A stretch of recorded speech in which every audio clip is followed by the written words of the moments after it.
ન્યૂઝમાં આપનું સ્વાગત છે। વડોદરાની એસએસજી હોસ્પિટલમાં સાંસદના હસ્તે ઓર્થોપેડિક અને પ્લોમનરી વિભાગ માટે આધુનિક યંત્રોનું લોકાર્પણ। ગરીબ દર્દીઓને હવે સરકારી હોસ્પિટલમાં જ મળશે અત્યાધુનિક સારવારની સુવિધા। વડોદરા શહેરની મધ્યસ્થ ગણાતી sir Sayajirao general SSG hospital ખાતે આજે દર્દીઓની સેવા સુધારણા ભાગરૂપે બે અત્યાધુનિક તબીબી ઉપકરણોનું લોકાર્પણ કરવામાં આવ્યું હતું। વડોદરાના સાંસદ શ્રી હેમાંગભાઈ જોશીના વરદસ્તે આધુનિક યંત્રોને ખુલ્લા મૂકવામાં આવ્યા હતા, જેનો ઉદ્દેશ્ય મધ્ય ગુજરાતના સામાન્ય અને મધ્યમ વર્ગના દર્દીઓને શ્રેષ્ઠ સારવાર ઉપલબ્ધ કરાવવાનું છે। આ નવીન સુવિધાઓના ઉમેરા સાથે હવે સરકારી હોસ્પિટલમાં પણ ખાનગી હોસ્પિટલો સમકક્ષ અદ્યતન નિદાન અને સારવાર પદ્ધતિઓ સુલભ બનશે, જે જાહેર આરોગ્ય ક્ષેત્રે એક મહત્વપૂર્ણ કદમ ગણાવી શકાય। હોસ્પિટલના તબીબી વિભાગોને વધુ સુસજ્જ બનાવવાના પ્રયાસ રૂપે આ બે મહત્વપૂર્ણ મશીનો કાર્યરત કરવામાં આવ્યા છે, જેમાં અસ્થિ રંગ વિભાગ માટે લાઈવ એક્સરે મશીનની સુવિધા ઉપલબ્ધ કરાવવામાં આવી છે, જે જટિલ શસ્ત્રક્રિયાઓ દરમિયાન હાડકાની સ્થિતિનું જીવંત નિરીક્ષણ કરવા અને સચોટ ઓપરેશન કરવા માટે અત્યંત આશીર્વાદરૂપ સાબિત થશે। તદુપરાંત શ્વાસોચ્છ્વાસના રોગો પ્લોમનરી મેડિસિનના વિભાગ માટે ખાસ સોનોગ્રાફી મશીન વસાવવામાં આવ્યું છે। આ ઉપકરણનો ઉપયોગ વિશેષ રૂપે સઘન સારવાર કક્ષમાં દાખલ ગંભીર દર્દીઓના ત્વરિત નિદાન અને દેખરેખ માટે કરવામાં આવશે।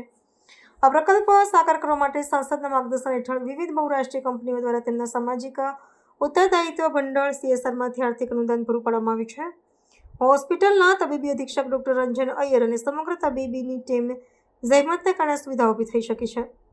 આર્થિક રીતે નબળા વર્ગના દર્દીઓ જેઓ ખર્ચાળ ખાનગી સારવાર મેળવવા માટે અસમર્થ હોય છે, તેમને હવે આ આધુનિક મશીનો થકી વિનામૂલ્યે ઉચ્ચ ગુણવત્તાયુક્ત સારવાર મળી રહેશે, જેનાથી ગરીબ દર્દીઓને મોટી રાહત મળશે। એસએસજી હોસ્પિટલ ખાતે આજે એમજીવીસીએલના બે સીએસઆર ઇનિશિયેટિવ કે જેની અંદર એક સીઆર્મ મશીન અને એક રેડિયોલોજીનું આપણું સોનોગ્રાફીનું મશીન, આ બંનેનું આજે અહીંયા લોકાર્પણનો કાર્યક્રમ રાખવામાં આવ્યો હતો। જે પ્રકારે દર વર્ષે જે આપણું સીએસઆર ઇનિશિયેટિવ અને એના અંતર્ગત જે સીએસઆર સમિટ યોજાઈ રહી છે, તે અંતર્ગત જ્યારે માનનીય તેજસભાઈ પટેલ કે જેઓ પોતે એમજીવીસીએલના એ સમયે એમડી હતા, એમને અમે રિક્વેસ્ટ કરી હતી કે આ પ્રકારે અમારે એસએસજી હોસ્પિટલની અંદર એમજીવીસીએલની સહાયતાની જરૂર છે, ત્યારે એમજીવીસીએલ દ્વારા ખૂબ ત્વરિત જ આ બાબતે નિર્ણય લઈ અને આજે આ બે મશીન આપવામાં આવ્યા છે।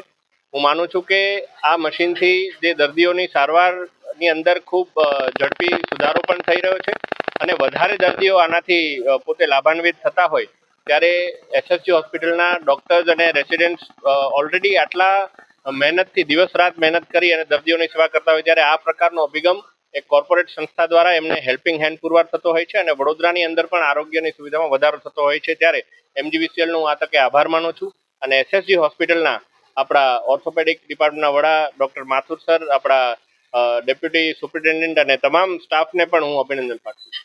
એક તો આપણા માટે કાર્ડિયાકનું આખું એક સુવિધા એ આપણા સરકાર દ્વારા એ અપ્રૂવ થઈ છે ને એ અત્યારે નિર્માણાધીન છે, ત્યારે હું માનું છું કે એસએસજી હોસ્પિટલની અંદર પણ ના માત્ર કાર્ડિયાક પરંતુ ઘણી બધી એવી જગ્યાઓ છે કે જ્યાં ઓન્કોલોજી હોય કે ન્યુરો સર્જરી હોય, આ તમામ જગ્યા પર પણ આપણે ઘણા બધા સુધારાઓ કરવાના છે અને આના માટેની ગુજરાત સરકારને અમારા દ્વારા રજૂઆત પણ કરાઈ છે।